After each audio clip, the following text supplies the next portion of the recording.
Bismillahirrahmanirrahim. Assalamualaikum warahmatullahi wabarakatuh. Jumpa kembali dalam mata kuliah riset pemasaran. Untuk bahasan kali ini kita akan membahas tentang konsep dasar riset pemasaran. Mengapa perlu Anda semuanya paham tentang konsep dasar dari riset pemasaran?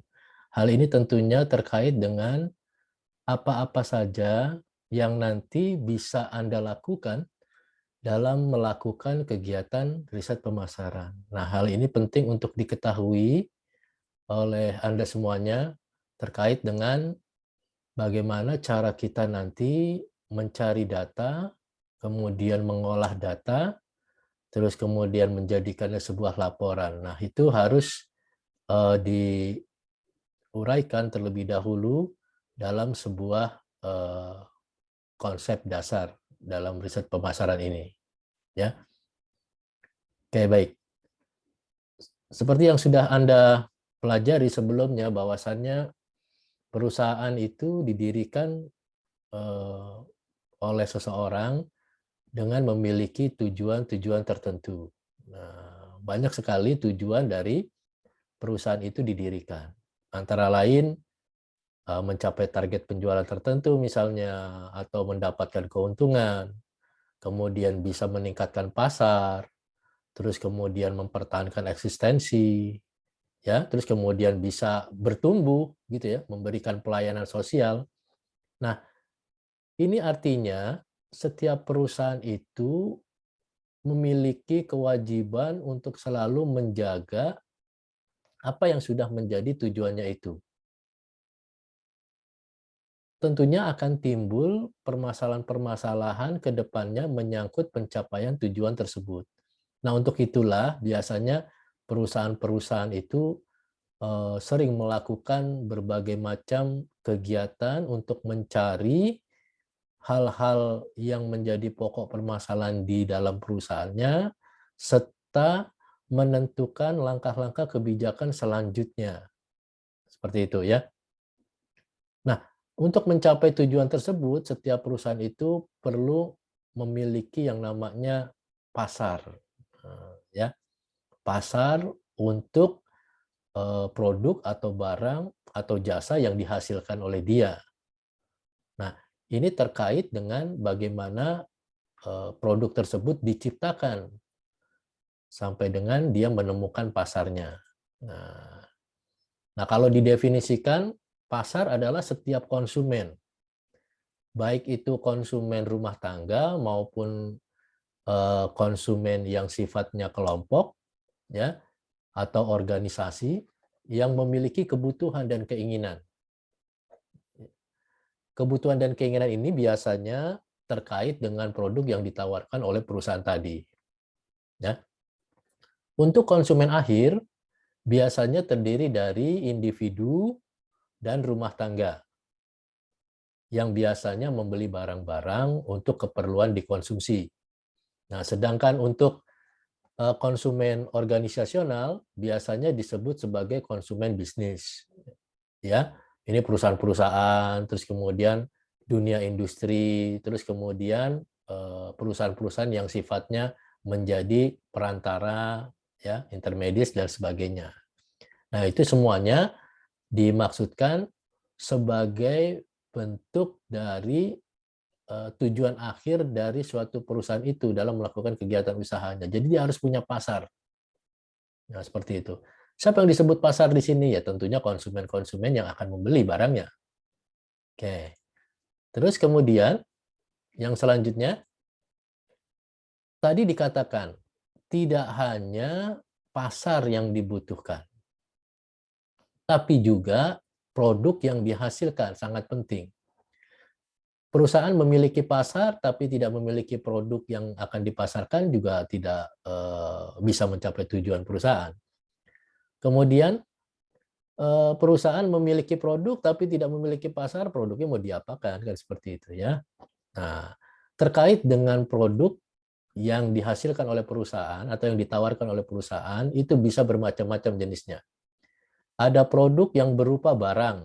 Nah, barang ya sesuatu yang tangible gitu ya, Tangible itu artinya bisa dilihat, bisa diraba, kemudian bisa dikenali fisiknya. Nah, itu contohnya tuh yang ada di slide itu ya.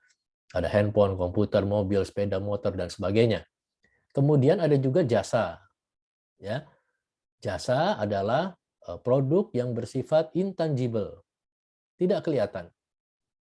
Ya, tidak kelihatan dan tidak memiliki bentuk fisik, tapi bisa dirasakan. Ya, itu jasa misalnya asuransi, perbankan, konsultan, kursus, salon, dan sebagainya. Ya. Kemudian produk juga bisa berbentuk pengalaman. Ya, berbagai macam experience, pengalaman-pengalaman itu bisa dikategorikan sebagai produk. Misalnya itu wahana bermain, tours and travel, Disneyland, dan sebagainya, itu kan pengalaman itu. Artinya ada suatu perusahaan yang menawarkan bentuk produk tersendiri berupa kesenangan, pengalaman-pengalaman dari individu seseorang itu. Ya. Kemudian produk juga bisa berbentuk organisasi, partai, ya, kemudian komunitas-komunitas, ikatan, ya, akuntansi di situ contohnya, terus ada yang namanya forum-forum. Nah, itu kan produk juga sebenarnya. Bisa ditawarkan kepada seseorang sehingga orang bisa ikut di dalamnya. Nah, seperti itu. Terus kemudian yang selanjutnya produk juga bisa berbentuk pribadi, figur. Ya, figur tertentu yang memang memiliki daya tarik. Itu contohnya ada Ronaldo, mungkin ada Messi gitu ya, yang pecinta bola. Terus kemudian Agnes Monica, penyanyi, Cindy Crawford itu bintang film, dan sebagainya. Produk juga bisa berbentuk tempat, ya, tempat untuk berlibur misalnya di sini. Contohnya destinasi wisata, Danau Toba, Candi Borobudur, dan sebagainya. Ya, itu juga bisa dikategorikan sebagai sebuah produk. Kemudian produk juga bisa berbentuk informasi. Misalnya data-data yang dikeluarkan oleh lembaga-lembaga riset. Nah, itu produk juga. Produk juga bisa berbentuk gagasan atau ide. Event organize, ya, kalau Anda menyelenggarakan kegiatan-kegiatan itu kan produk juga itu yang dilakukan oleh event organizer-nya. Ya, terus kemudian total quality management, bagaimana Anda melakukan yang namanya pengelolaan terhadap semacam kualitas barang seperti itu. Nah, itu juga sama, produk juga. Jadi intinya kalau berbicara tentang produk nggak melulu bicara tentang barang gitu ya, jasa dan sebagainya. Jadi semua aspek yang bisa bisa dijual dan bisa ditawarkan itu bisa berbentuk suatu produk. Nah, produk ini nanti akan menjadi sebuah alat yang dipakai oleh perusahaan dalam mencapai tujuannya tadi. Perusahaan yang ingin profitnya bagus, penjualannya bagus, tentu harus menjual produk dalam jumlah yang banyak, yang besar. Perusahaan yang ingin terkenal, disegani, kemudian dikenal oleh konsumennya, dia harus menjual produk yang berkualitas dan sebagainya. Nah, seperti itu. Ya, ini yang pertama. Jadi kalau berbicara tentang riset manajemen itu, kita membahasnya dari sisi, yang namanya riset marketing itu kita harus melihatnya dari sisi marketingnya dulu. Jadi di marketing itu apa sih yang sering dibahas seperti itu ya? Yang sering menjadi objek utama dalam riset marketing itu apa? Nah, ya.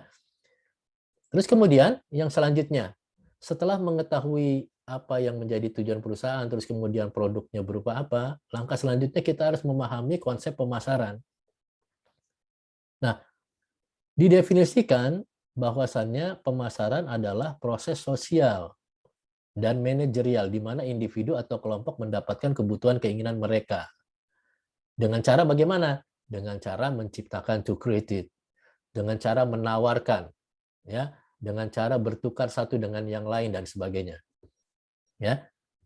Jadi kalau berbicara tentang pemasaran itu yang ada di dalam pikiran kita tidak melulu penjualan. Penjualan itu adalah salah satu bentuk dari pemasaran. Nah, seperti itu. Yang paling penting di sini adalah meyakini atau Anda bisa melakukan kajian tertentu tentang pemasaran ini ditinjau dari sisi aspek yang lebih luas lagi. Jadi kalau dulu anggapan kita itu kalau bekerja di bagian marketing itu berbicara tentang bagaimana jual barang saja, tentu tidak seperti itu ya. Cakupan pemasaran ternyata luas sekali ya. Terus kemudian di dalam pemasaran itu ada sesuatu yang unik di situ, bahwasannya kesemuanya itu dilakukan untuk memenuhi kebutuhan, gitu ya, memenuhi kebutuhan. Jadi yang namanya kebutuhan konsumen itu ternyata banyak sekali, ya. Kebutuhan akan produk yang sifatnya esensial dasar, kebutuhan akan produk yang sifatnya secondary, kebutuhan yang konsumen akan produk yang sifatnya tersier, dan ada juga kebutuhan yang sifatnya luxury. Nah, seperti itu. Jadi banyak sekali kebutuhannya. Nah, kalau di ilmu ekonomi Anda mungkin sudah belajar seperti itu ya, bahwasannya yang namanya kebutuhan manusia itu tak terbatas gitu ya. Keinginan manusia itu tak terbatas, banyak sekali keinginannya. Namun demikian, keinginan tersebut biasanya dibatasi oleh sumber daya. Nah, seperti itu. Nah, bagaimana caranya perusahaan itu melihat peluang, suatu peluang di mana konsumen itu memang banyak memerlukan barang, banyak memerlukan sesuatu, banyak memerlukan suatu produk. Nah, makanya dia menciptakan suatu produk. Ada perusahaan yang menciptakan produk X, produk Y, jasa X, jasa Y, dan sebagainya. Tergantung dari kebutuhan dan keinginan dari konsumen itu. Nah, itulah makanya dari situ timbul yang namanya pemasaran itu. Ya, oke. Nah, kalau dilihat secara konsep pemasaran itu ada beberapa hal. Ini sudah pernah dibahas di manajemen pemasaran, ya. Yang pertama yaitu produksi. Konsep pemasaran yang pertama adalah bagaimana bisa menciptakan barang. Nah, seperti itu. Gimana caranya bisa menciptakan barang? Caranya gimana? Alatnya gimana? Desainnya gimana? Terus kemudian metodenya gimana? Nah, seperti itu. Nah, ini sudah Anda pelajari di manajemen operasional, manajemen bisnis dan operasional. Di sana sudah membahas tentang bagaimana kegiatan menghasilkan barang. Ya, fokusnya adalah bagaimana bisa menciptakan biaya produksi yang efisien. Nah, seperti itu. Ya, artinya apa? Kalau ingin berhasil dalam produksi, setiap perusahaan itu harus bisa melakukan yang namanya efisiensi harga. Efisiensi harga itu artinya apa? Membuat suatu produk dengan harga jual tertentu yang bisa dibeli oleh konsumen. Nah, seperti itu. Ya, itu yang pertama. Terus yang kedua ada yang namanya produk. Nah, produk adalah sesuatu yang dihasilkan. Kalau tadi caranya produksi, sekarang produk yang dihasilkan. Jadi dalam pemasaran itu penting bagi perusahaan itu untuk bisa menciptakan produk. Produk yang mana, Pak? Kan gitu. Ya tentunya produk yang sesuai dengan core bisnisnya. Ya, inti bisnisnya. Perusahaan otomotif ya tentu yang bergerak dalam bidang otomotif, produknya yang dihasilkan otomotif. Perusahaan makanan tentu produknya makanan. Perusahaan jasa tentu produknya jasa. Nah, apa yang difokuskan dalam hal produk ini? Yang difokuskan adalah produk development, pengembangan produk. Jadi suatu perusahaan itu harus bisa mengembangkan secara terus-menerus produknya. Ya, ya contohnya misalnya perusahaan Samsung. Dari waktu ke waktu dia selalu melakukan yang namanya pengembangan produk secara luar biasa. The Great Innovation of Samsung gitu ya. Jadi bulan ini produk ini keluar, nanti 3 bulan lagi ada produk baru lagi keluar, kemudian ada produk lagi dan selanjutnya gitu ya. Itu kan artinya perusahaan Samsung ini selalu berinovasi. Dalam upaya apa? Upaya mengembangkan produknya. Agar apa? Agar tetap disukai sama konsumen. Coba kalau misalnya perusahaannya nggak bisa mengembangkan produknya, konsumennya akan pergi semuanya. Konsumennya tidak akan beli lagi. Tentunya dia akan pergi. Nah, untuk bisa mengembangkan produk, apa yang harus dilakukan terhadap produk itu? Fiturnya harus bagus, kualitasnya harus bagus, gitu ya. Konten-kontennya harus bagus.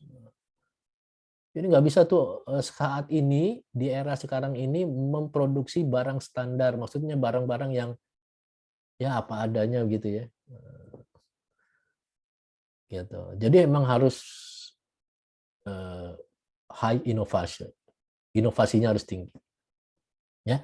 Kemudian konsep yang kedua adalah penjualan. Ya, kalau penjualan secara otomatis adalah bagaimana perusahaan itu bisa meningkatkan laba melalui barang-barang yang dijual gitu kan ya. Nah, caranya bagaimana? Ya lakukan dengan berbagai macam cara gitu, mau pakai promosi, mau pakai apa, mau pakai pameran dan sebagainya, silakan dipakai. Nah, gitu. Artinya apa? Sedapat mungkin perusahaan itu wajib melakukan berbagai upaya agar target yang sudah ditentukan oleh perusahaan itu sendiri bisa tercapai. Gitu. Ya. Orang bilang katanya perusahaan yang bisa booming. Nah, ya booming dalam arti bisa menjual produk dalam jumlah yang banyak. Nah, itu konsep yang ketiga. Terus yang keempat adalah pemasaran itu sendiri. Setelah produknya ada, kemudian cara membuatnya ada, cara menjualnya ada, terus gimana kelanjutannya, Pak? Nah, perusahaan yang baik adalah perusahaan yang bisa melakukan yang namanya menciptakan perasaan senang di hati konsumennya pada saat dia membeli produk. Jadi setelah dia membeli produk, apa yang dirasakan oleh konsumennya? Nah, itu yang harus dimiliki oleh setiap produsen atau perusahaan dalam menghasilkan produknya. Bisa nggak produknya itu nantinya bisa membuat orang itu ketagihan untuk beli lagi. Beli lagi, beli lagi, beli lagi. Karena ada juga perusahaan-perusahaan itu yang setelah mengeluarkan produk terus dibeli oleh konsumen, setelah konsumennya menggunakan, konsumennya kapok nggak mau beli lagi. Ah, nggak mau beli lagi produk itu, nggak bagus. Nah, itu tentu akan merugikan bagi setiap produsen atau perusahaan. Jadi perusahaan itu harus bisa meng-create sedemikian rupa produknya, strateginya, gitu ya, agar orang itu bisa memakai produknya kembali, beli lagi. Nah, gitu. Ya. Dan yang selanjutnya yaitu ada pemasaran sosial. Jadi tidak hanya kepuasan pelanggan saja, tapi kalau bisa perusahaan-perusahaan itu mampu membuat yang namanya society wealth gitu ya. Jadi artinya kesejahteraan masyarakat. Nah, ya. Jadi bagaimana apa namanya si perusahaan itu selain dia itu mendapatkan profit, kemudian produknya disenangi orang, dia juga bisa membuat lingkungan sosialnya itu juga bisa sejahtera. Nah, seperti itu. Ambil contoh deh, produsen Sido muncul, itu luar biasa, ya. Di masa pandemi sekarang ini, selain dia itu menjual produk, terus kemudian produknya dibeli dalam jumlah yang banyak oleh konsumen, dan disukai, kemudian sudah timbul rasa kepuasan dari konsumen, dia tidak melupakan konsumennya. Dia tetap berempati terhadap konsumennya, terutama konsumen-konsumen yang terdampak pandemi. Melalui program CSR-nya dia melakukan yang namanya kegiatan sosial. Nah, seperti itu. Ya, bagi-bagi bantuan dan sebagainya. Nah, itu yang dilakukan oleh Sido-Montir, luar biasa itu Sido muncul itu. Ya, salah satu contoh. Nah, inilah yang namanya konsep pemasaran. Jadi dalam suatu pemasaran itu memang harus seperti itu. Nah, kalau berbicara tentang riset pemasarannya sendiri, riset pemasaran itu nanti diletakkannya di sebelah mana, Pak? Ya, di sebelah mana, Pak? Kalau kita sudah tadi memahami bahwasannya perusahaan itu harus memiliki konsep pemasaran, memiliki tujuan yang jelas, memiliki produk yang harus diciptakan. Langkah selanjutnya adalah bisa nggak perusahaan itu menentukan siapa konsumennya, berapa yang harus dijual, dan sebagainya, dan sebagainya. Nah, untuk keperluan itu, maka perusahaan itu sering melakukan yang namanya riset pemasaran. Jadi sebelum launching produk nih, ya launching produk baru, biasanya perusahaan itu akan melakukan riset. Melihat kira-kira produk kita itu nanti akan di launching itu untuk yang mana, kalangan mana. Nah, gitu. Ya. Makanya bagian RD-nya, bagian research and development-nya itu melakukan yang namanya marketing riset itu. Ya. Nah, riset pemasaran sendiri kalau kata Malhotra ini adalah pakar dalam dunia marketing riset gitu ya, dia mengatakan identifikasi pengumpulan, analisis dan penyebar luasan informasi secara sistematik dan objektif dengan tujuan untuk membantu manajemen dalam mengambil keputusan yang terkait dengan bidang pemasaran. Nah, itu.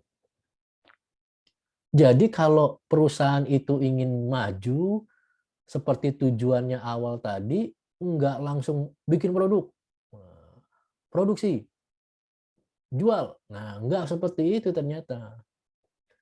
Harus ada yang namanya riset pendahuluan. Riset pendahuluan di sini adalah untuk mencari kemungkinan-kemungkinan peluang pasar yang bisa dimasuki oleh perusahaan. Sehingga perusahaan nanti pada saat dia itu menciptakan produk dan menjual produk tepat sasaran. Nah, banyak sekali pengusaha-pengusaha kita itu yang tidak melakukan yang namanya riset pemasaran ini. Jadi bikin produk, produk aja bikin, terus kemudian jual-jual aja. Akhirnya apa? Nggak laku produknya. Ya.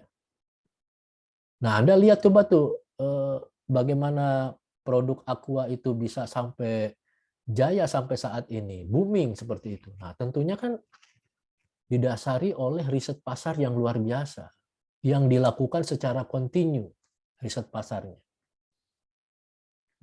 Ya, bagaimana dia itu yang tadinya apa namanya teh sosro misalnya, produk sosro yang tadinya bentuknya botol terus kemudian dikembangkan menjadi bentuknya kotak dan sebagainya, itu hasil riset, ya hasil riset dia, ya hasil riset pasar, sehingga dia bisa menciptakan teh botol sosro dalam kemasan kotak itu. Nah, itu pentingnya riset pemasaran di situ, ya. Nah, bagaimana riset pemasaran yang baik? Yang pertama itu relevan. Ya. Setiap perusahaan pada saat melakukan riset pemasaran itu harus berpedoman pada ini. Yang pertama relevan. Hasil penelitian akan dapat menghasilkan informasi yang tentunya berguna untuk menyelesaikan berbagai macam permasalahan yang ada di dalam perusahaan terkait dengan pemasaran. Nah, seperti itu ya. Jadi kalau misalnya perusahaan itu dihadapkan pada suatu masalah, kemudian dilakukan sebuah riset, maka hasil risetnya itu harus bisa membantu perusahaan itu menyelesaikan masalah. Contoh misalnya, ini kenapa ya produk kita itu di pasaran kok diterimanya tidak bagus, respon dari konsumennya kok tidak ada, kan seperti itu. Nah, dilakukanlah tuh yang namanya riset. Oh, ternyata hasil riset menunjukkan produk kita itu tidak disukai karena apa, fiturnya standar. tidak menarik.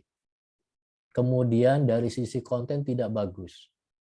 Dari sisi penampilan tidak bagus. Nah, seperti itu. Nah, hasil dari riset ini selanjutnya akan dijadikan sebagai informasi bagi pihak manajemen dalam hal apa? Mendesain kembali kebijakan-kebijakan, strategi-strategi usahanya dalam mengembangkan produknya. Nah, seperti itu. Ya. Kemudian tepat waktu. Jadi riset pemasaran yang baik itu harus bisa digunakan tepat pada waktunya. Artinya, kalau kita ingin meluncing produk tahun ini, itu dalam jangka waktu 3 bulan sebelumnya, itu sudah ada suatu keputusan hasil dari riset pemasaran yang nanti bisa diterapkan. Atau bahkan mungkin jauh lagi 6 bulan sebelumnya. Nah, seperti itu. Ya. Kemudian efisien. Tidak makan banyak biaya lah, kan gitu. Kalau bisa mah biayanya kecil-kecil aja gitu. Jadi nggak usah ribet-ribet gitu mengeluarkan biaya yang besar. Caranya bagaimana? Ya salah satunya dengan cara metode kuesioner, kasih ke konsumen, minta tanggapannya kepada kita. Nah, terus kemudian akurat, objektif. Nah, penelitian hendaknya dilakukan secara objektif dan dapat dipercaya kebenarannya. Hasilnya dapat dipercaya kebenarannya. Nah, itu yang menjadi syarat utama. Nah, ini klasifikasi dari riset pemasaran. Nah, riset pemasaran bisa dilakukan terhadap berbagai macam permasalahan yang ada. Ya, bisa riset berdasarkan identifikasi masalah dan riset berdasarkan pemecahan masalahnya. Nah, riset berdasarkan identifikasi masalah bisa berbentuk riset ini, yang semua ini. Nah, sedangkan yang untuk pemecahan masalah, risetnya adalah ini. Nah, ini akan menjadi bagian dari apa yang harus kalian lakukan dalam melakukan riset nanti. Silakan Anda pilih. Mau melakukan riset yang mana? Riset pangsa pasar, riset segmentasi, promosi, distribusi, peramalan, atau apa kan gitu. Silakan. Nah, nanti Anda akan buat sebuah laporannya, bentuk risetnya untuk yang ini. Ya. Terus kemudian yang selanjutnya, riset identifikasi masalah. Riset ini membantu mengidentifikasi masalah yang mungkin terjadi atau belum terjadi. Nah, gitu. Jadi sedini mungkin pihak periset itu akan melakukan cara melakukan ini. Ya. Nah, contohnya yang tadi itu. Kemudian kalau misalnya riset pemecahan masalah, itu artinya masalahnya sudah ada, kan begitu ya. Masalahnya sudah terjadi di dalam pemasaran. Nah, kita tinggal melakukan riset bagaimana menentukan langkah-langkah memecahkan masalah itu. Ya, contoh risetnya misalnya riset segmentasi. Ya, ini isinya bagaimana menentukan segmentasi mana yang cocok untuk produk kita. Potensinya seperti apa. Pasar sasarannya seperti apa. Ya. Terus kemudian ada juga riset produk. Kalau riset produk tentu dilihat dari sisi produknya, kemasannya bagaimana, fiturnya bagaimana produknya, kemudian posisi merek produknya seperti apa. Ya. Kemudian ada juga riset penetapan harga. Nah, kalau penetapan harga ini kita melihat bagaimana kebijakan penetapan harga, menetapkan harga produknya bagaimana, elastisitas permintaannya gimana, ya. Kalau misalnya terjadi perubahan harga gimana, terus kemudian diskon bagaimana. Nah, seperti itu. Ya. Nah, terus kemudian ada riset promosi. Ya, ini berhubungan dengan kegiatan promosi yang dilakukan oleh perusahaan. Bagaimana tuh bauran promosinya, kemudian pemakaian medianya, creative advertising-nya seperti apa, kemudian iklannya kayak bagaimana. Nah, Anda kalau mengambil riset ini yang harus Anda lakukan, mencari ini. Ada juga riset distribusi tentang pengiriman barang, penentuan tipe distribusinya bagaimana, saluran distribusinya gimana, hubungan dengan retail, ya, grosir dan sebagainya. Nah, ini semuanya dibahas di dalam riset distribusi. Seperti itu. Ya. Nah, untuk proses riset pemasaran itu sendiri dimulai dari perumusan masalah, kemudian menentukan desain riset, kemudian merancang mode pengumpulan data, kemudian sampel, ya, dan mengumpulkan data itu sendiri. Dilanjutkan dengan analisis, interpretasi data, dan penyusunan laporan riset. Nah, seperti itu. Ya. Nah, ini penjelasannya. Jadi kalau yang namanya perumusan masalah itu adalah bagaimana kita menemukan akar permasalahan dari apa yang kita riset. Seperti itu. Ya. Nah, bagaimana tuh kita tahu ada masalah itu? Ya, yaitu merumuskan masalah yang harus diatasi dengan perancangan secara sistematis. Nah, seperti itu ya. Jadi kita harus memahami dulu permasalahan yang ada kita rumuskan dulu. Kemudian menentukan desain riset. Agar riset kita itu berjalan dengan baik, maka perlu didesain langkah-langkahnya. Mulai dari apa dulu sampai dengan akhirnya apa. Ya, didesain sedemikian rupa. Ya.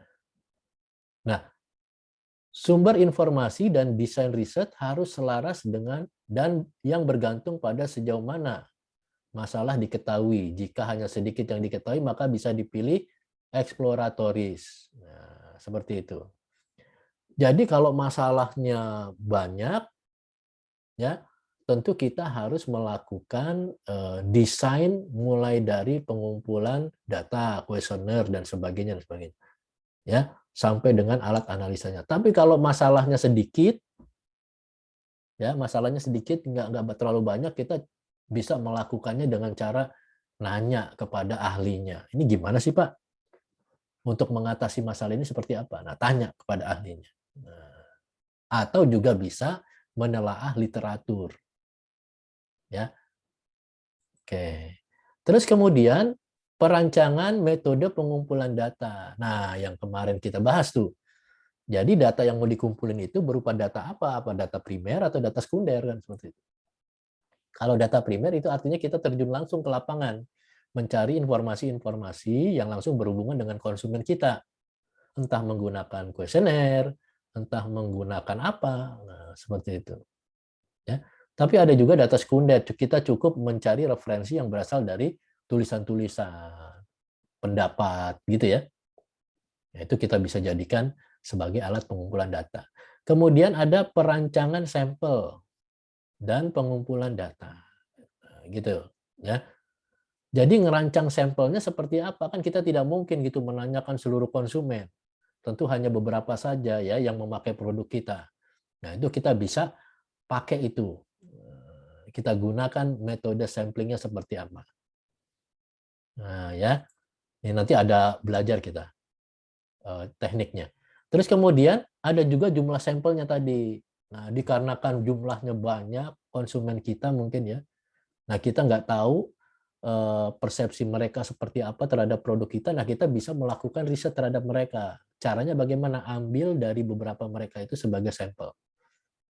Ya. Tujuannya apa? Tujuannya agar kita memperoleh informasi mengenai produk yang kita jual, bagaimana perasaan mereka.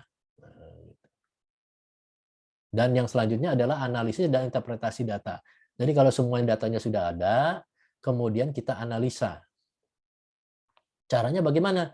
Dengan melakukan yang namanya langkah-langkah analisis. Ya kalau misalnya datanya angka, berarti ya harus dibuat ujinya, uji analisisnya. Nah, begitu. Tapi kalau misalnya bentuknya tidak angka, ya berarti harus ada interpretasinya, dijelaskan, nah, gitu ya, dijelaskan secara detail kenapa bisa terjadi hal itu, penyebabnya apa dan selanjutnya. Ya, oke. Terus kemudian yang terakhir adalah menyusun laporan riset. Laporan riset ini penting sekali. Kenapa? Dengan laporan ini pihak manajemen bisa mengetahui apa yang sudah diriset. Ya, bagaimana caranya, kemudian hasilnya seperti apa. Ya. Nah, ini yang akan Anda lakukan nanti. melakukan yang namanya pembuatan laporan riset ini. Oke.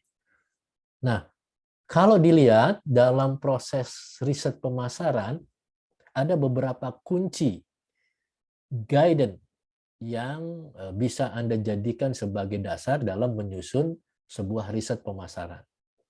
Dalam perumusan masalah, ada beberapa hal yang bisa Anda cari jawabannya melalui pertanyaan ini. Apa tujuan utama dari riset ini? Ya, apakah hanya mengidentifikasi masalah atau memecahkan masalah? Ya, kemudian informasi apa saja yang Anda perlukan? Data-datanya apa? Nah, seperti itu. Untuk apa data-data itu digunakan? Ya, apakah harus dilakukan riset sedemikian rupa secara sistematis atau bagaimana? Nah, ini perumusan-perumusan masalahnya kayak begini. Ya. Kemudian menentukan desain riset tadi. Desain risetnya itu adalah menemukan hal-hal yang sifatnya bisa dijadikan sebagai tahapan dalam melakukan riset tadi. Nah, gitu. Pegangan Anda. Ya. Fenomena yang terjadi di sekitar produk kita apa? Kemudian pakai hipotesis apa enggak? Tipe studinya seperti apa? Apakah kualitatif, kuantitatif, atau seperti apa? Ya. Terus kemudian apalagi kalau mendesain itu? Kira-kira nanti jumlah datanya seberapa banyak dan sebagainya. Nah, itu juga harus diperhatikan. Kemudian ada juga perancangan metode pengumpulan data. Nah, ini menyangkut datanya. Dapatkah data yang sudah ada dimanfaatkan? Apa yang diukur? Nah, gitu. Misalnya ingin mengukur kepuasan dari sisi apanya. Kemudian sumber datanya seperti apa? Apakah hanya dari konsumen saja atau bagaimana? Terus kemudian dapatkah jawaban objektif diperoleh dengan cara bertanya kepada responden? Nah, ini menyangkut penggunaan metode kuesioner. Bisa nggak pakai kuesioner? Gitu. Bisa nggak tatap muka langsung? Atau melalui telepon? Atau melalui sekarang itu yang istilahnya apa? Pakai Google Form. Boleh nggak seperti itu? Ya, jadi banyak sekali yang bisa dijadikan sebagai guidance gitu ya, guidance bagi proses penelitian pemasaran kita. Nah, seperti itu. Ya. Terus kemudian yang selanjutnya ada yang namanya perancangan sampel. Nah, tadi sudah disampaikan bahwasannya untuk bisa memperoleh data kita butuh yang namanya responden. Siapa responden kita? Berapa banyak jumlahnya? Ya. Bagaimana cara mengambil sampelnya? Gitu. Apakah hanya dengan cara probability atau non probability? Ya, dan masih banyak lagi. Siapa yang akan jalan mengambil sampelnya? Nah, seperti itu. Jadi segala hal mendasar dalam riset itu semuanya dibahas. Tidak, yang namanya riset tidak hanya cuma datang terus kemudian sebar kuesioner dan ini udah selesai, tapi tidak kan begitu. Ada beberapa hal yang bisa dijadikan sebagai landasan untuk melakukan kegiatan riset kita. Seperti itu. Terus kemudian yang selanjutnya analisis dan interpretasi. Siapa yang bakal menangani proses editing terhadap data itu? Cara mengkode data, cara membuat tabulasinya bagaimana? Nah, seperti itu. Apakah tabulasinya pakai komputer atau ditulis? Kemudian teknik analisanya seperti apa? Apakah analisa regresi, apakah analisa kualitatif atau apa? Ya. Laporan, siapa yang akan membaca laporan? Kecanggihan teknis pembaca laporan seperti apa? Apa rekomendasinya? Nah, seperti itu. Jadi hal-hal seperti inilah nanti yang akan menjadi acuan setiap periset dalam melakukan risetnya. Jadi dia sudah punya tuh clue-cluenya tuh. Siapa yang bakal menangani proses editing? Oh, bagian ini. Bagaimana cara mengcoding datanya? Oh, dengan menggunakan SPSS misalnya. Apa yang akan apakah akan menggunakan tabulasi komputer atau manual? Ya pakai komputer lah zaman sekarang, maksudnya ditulis tangan kan begitu ya. Teknik analisa apa yang bisa digunakan? Nah, karena kita ingin mengetahui persepsi konsumen dalam hal kepuasan misalnya, maka kita bisa menggunakan analisa parametrik untuk menilai persepsi konsumen. Nah, seperti itu. Jadi kita sudah punya acuannya dalam melakukan yang namanya riset pemasaran ini. Nah, itu inti dari riset pemasaran yang bisa dilakukan oleh bagian riset dalam melakukan kegiatan-kegiatan yang diperlukan oleh perusahaan guna menunjang kegiatan perusahaan itu. Ya. Sebagai kesimpulannya, kegiatan riset itu menjadi ujung tombak bagi sebuah perusahaan untuk mengetahui seberapa besar tingkat dari kesahihan data-data, kemudian keberlangsungan produk yang sudah ditawarkan ke konsumen.